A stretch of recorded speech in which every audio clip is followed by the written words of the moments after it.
नमस्कार मंडळी, कसे आहे सगळे? बरे आहेत ना? दरवर्षी दिवाळी झाली का तुळशीचं लग्न येतं, तुळशीचा विवाह येतो. कार्तिकी एकादशीला तुळशी विवाह असतो. तुळशीचं लग्न विष्णू भगवान संग का लावलं जातं हे तुम्हाला माहिती आहे का? वृंदा नावाची एक परमसुंदरी असती, तिच्या संग लग्न लावलेलं जातं. ही सुंदरी कोण असते? तिचं लग्न विष्णू भगवान संग लावलेलं जातं. का लावलं जातं सांगते ऐका. जालंधर नावाचा एक असुर असतो, तिच्या संग हे परमसुंदरीचं लग्न झालेलं असतं. हा असुर कोण असतो? विष्णू भगवानच्या रागातून उत्पन्न झालेला तो असुर असतो. तो खूप रागीट असतो, कारण तो विष्णू भगवानचा अंश असतो. म्हणून हा अंश तयार झालेला हा मानव जन्माचा असतो, कारण तो त्यामुळं खूप रागीट असतो आणि धर्तीवरती असा उपद्रव करत असतो. जालिंधर नावाच्या असुरासंग लग्न केलेली कन्या कोण असती? ती महालक्ष्मीचा अवतार असतो. महालक्ष्मी ही पतिव्रता असते, त्यामुळं तो विष्णू भगवानचा तो अंश असतो, त्याचा वध कुणीच करू शकत नव्हतं. जालिंधराची पत्नी पतिव्रता होती, हे जालिंधराला माहीत होतं.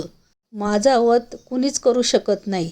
विष्णू भगवानला माहीत होतं, ज्यावेळेस वृंदा भक्तीमध्ये मग्न असन त्यावेळेस आपण जालिंधराचा वध करू शकतो. व वृंदा भक्तीमध्ये मग्न असते त्यावेळेस जालिंधराचा भगवान विष्णूने वध केला. वृंदाने जालिंधराचा वध केलेला बघितला विष्णू भगवानला.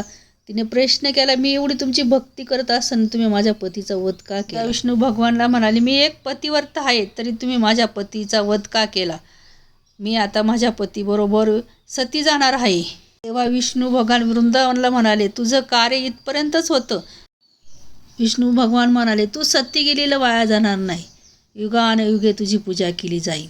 तोपर्यंत धरती ही वरती हे मानव जात आहे, तोपर्यंत तुझी युगानुयुगे पूजा केली जाईल.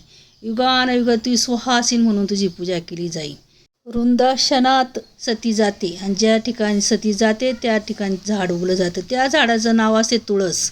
म्हणून प्रत्येकाच्या दरवाजामध्ये तुळशीचं झाड असतं आणि त्याला कुंकू वाहिलं जातं. म्हणून पहिलं लग्न तुळशीचं लावलं जातं, नंतर शुभ कार्याला सुरुवात केली जाते. तुळशीचं लगीन लावताना ऊस का ठेवला जातं? कारण ऊस हा तुळशीचा मामा असतो, म्हणून ऊस ठेवला जातो. प्रत्येक मामाला मान दिला जातो, प्रत्येक भाषेच्या पाठीमागं लग्नाला उभं राहण्याचा. पहिली लोक तुळशीचं लगीन लागल्याशिवाय लग्न करत नव्हती, शुभमुहूर्त काढत नव्हती. तुळशीचं लग्नाच्या अगोदर कधी लग्न करू नये.